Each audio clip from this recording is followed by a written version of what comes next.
Radhe Radhe. Today is Saturday, 6th April 2024. Here we are to present to you this recap video for today's Bhagavad Gita study session. We finally come to the conclusion of chapter 8.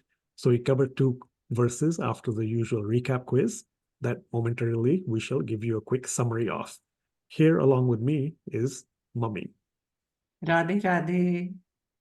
So as mentioned, we had the usual recap quiz and then concluded chapter 8. So we covered verses 27 and 28.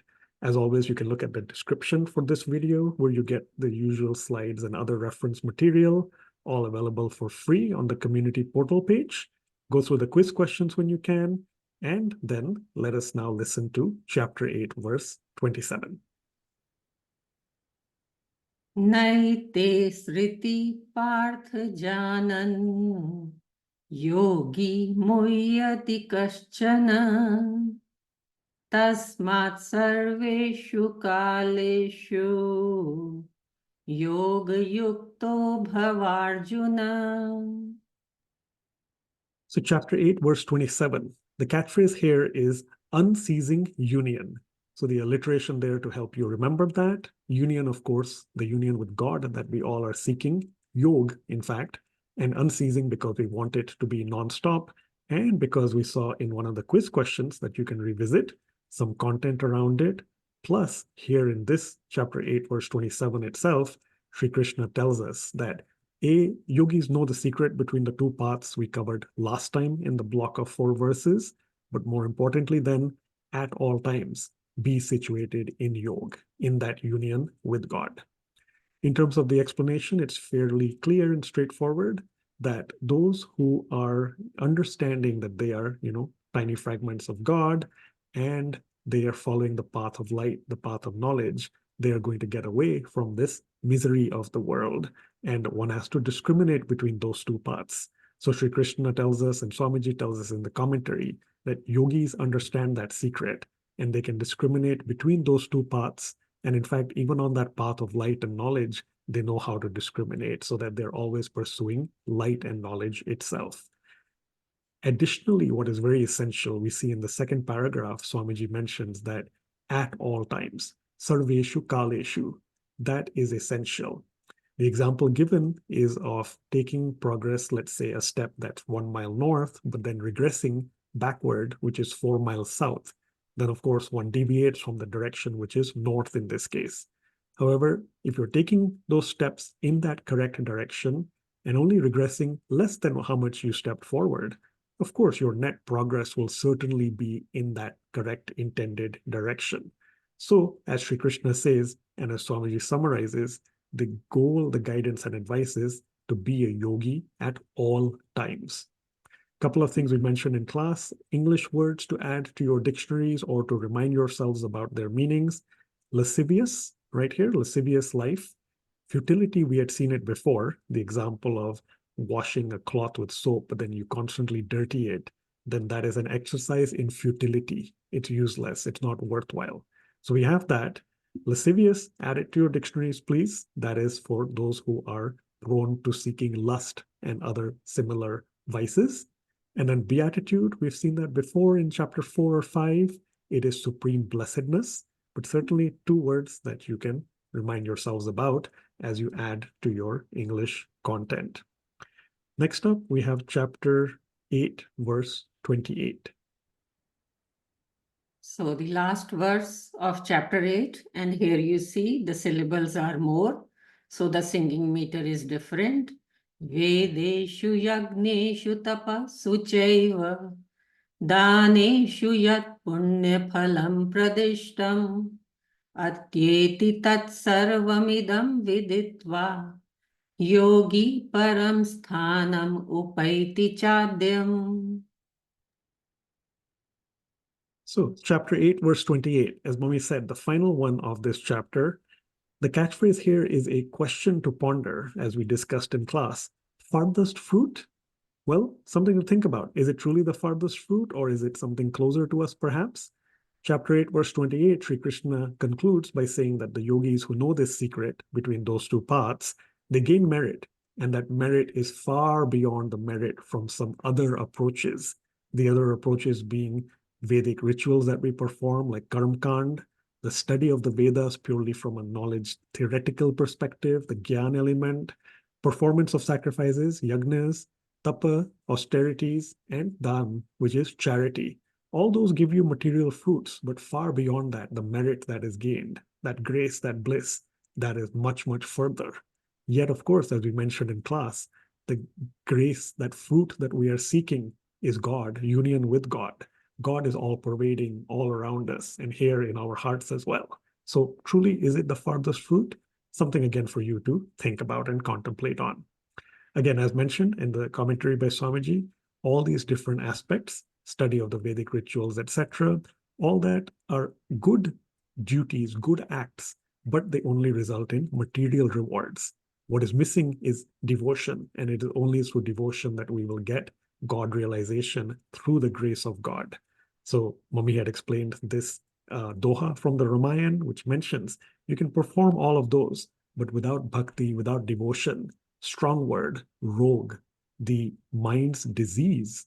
And which disease? The disease of material consciousness will not cease. So remember, chapter 8, verse 27, we're seeking that unceasing union with God.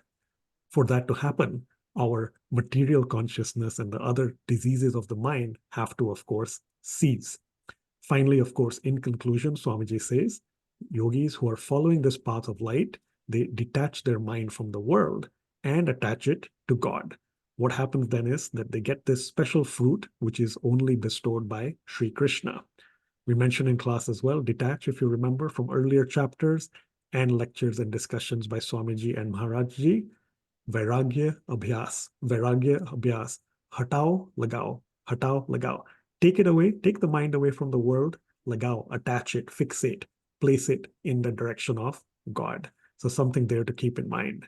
And final comment from my side, of course, is with these paths, remember we talked about through the flyer. We were standing here perhaps before class, an hour later, and even beyond. Hopefully we're not bewildered, which that question mark is suggesting. There's a path here pointing towards the left, a path to the right.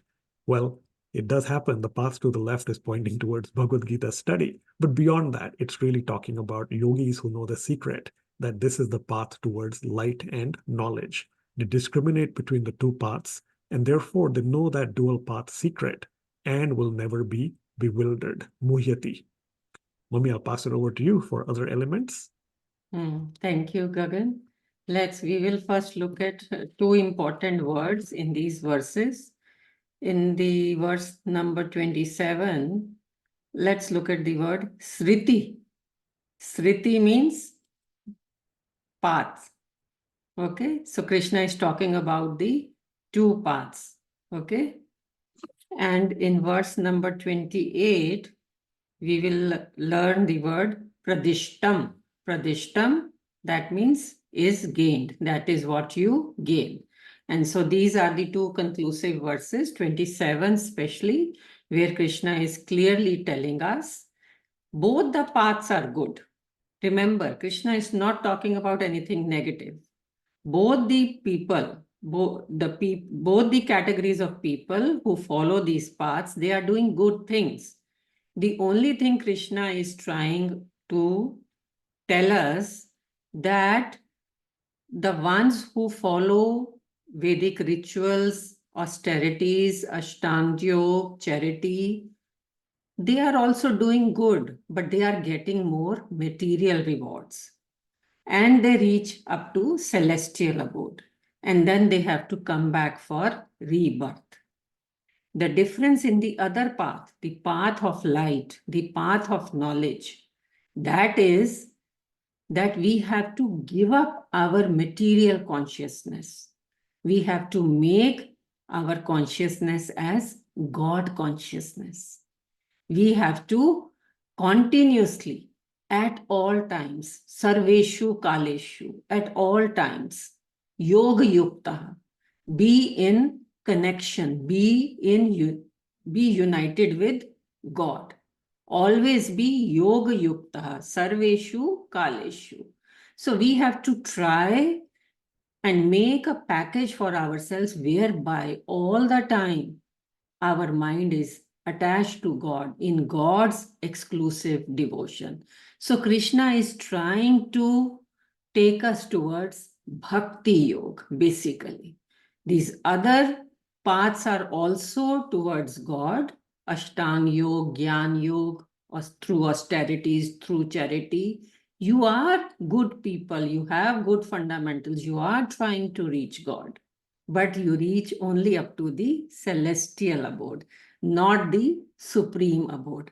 Our goal is now supreme abode. We want to reach Golok or Saket Lok or Devi Lok. Okay. So for that, we have to attach our mind to God at all times, 24 hours. Even Swamiji has given an example from Ramayana. Name धर्म आचार तप ज्ञान जग जप दान भेषज पुनि cotton नहीं रोग जाहि हरि जान सियावर राम जय जय राम.